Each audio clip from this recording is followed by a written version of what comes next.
আর এইভাবে মায়ের কোল খালি হোক এটা আমি চাই না, কারণ আমি তো বাবা মা সব হারিয়েছি। আমি তো জানি হারাবার ব্যথা কত কষ্ট। আগুন দিয়ে পুড়িয়ে মানুষের সে কষ্টে আবার ফেলে দিল, তাদের বিচার দিচ্ছে মানুষকে করতে হবে। যে এইভাবে যেখানে আমি মানুষের ভাগ্য পরিবর্তনের কাজ করে যাচ্ছি, মানুষের জীবন মান উন্নয়ন করেছি। আজকে বাংলাদেশ সেই 2008-এর বাংলাদেশ আর 2024-এর বাংলাদেশ তো এক না। বাংলাদেশের মানুষের জীবন মান তো উন্নত হয়েছে। আমাদের অর্থনীতি আজকে কত কত উপরে উঠে গিয়েছিল, এবং এটা মনে হলো যে এটা আর কিছু না, এটা আমাদের অর্থনীতিকে সম্পূর্ণ পঙ্গু করে দিয়ে বাংলাদেশকে আবার ভিক্ষুকের জাতি করে দেওয়া। এটাই বোধহয় এদের পিছনে ষড়যন্ত্র।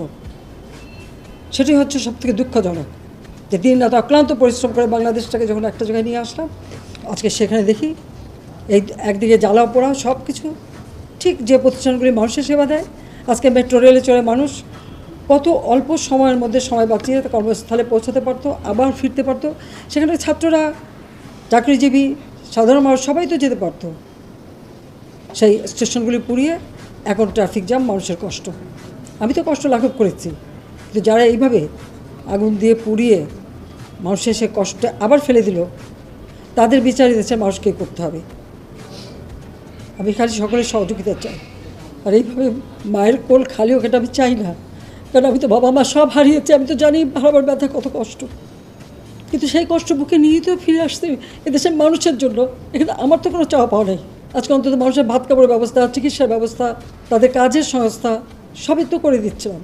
যখন আমরা এক উন্নয়নশীল দেশে মর্যাদা পেলাম, তখনই এই তাণ্ডব করে ঠিক যে জায়গাগুলি মানুষের সেবা করবে সেই জায়গাগুলিতেই আঘাত।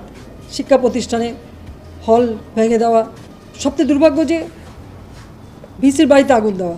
এর আগেও একবার ঢাকা ইউনিভার্সিটিতে ভিসির বাড়িতে আগুন দিয়েছিল, আপনাদের মনে আছে।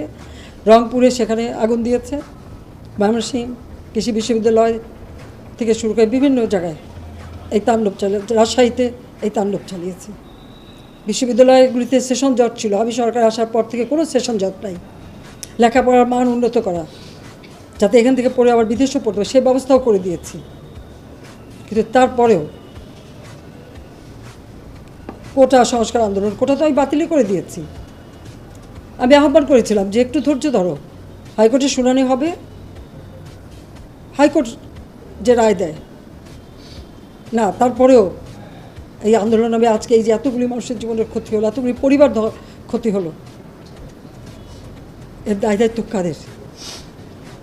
আমি দেশবাসীর কাছে সেই আহ্বান জানাবো যে এই ধরনের ধ্বংসযজ্ঞের জন্য এই দেশকে নিয়ে আর কেউ চালাতে না পারে। আমি সকলের সাহায্য চাই।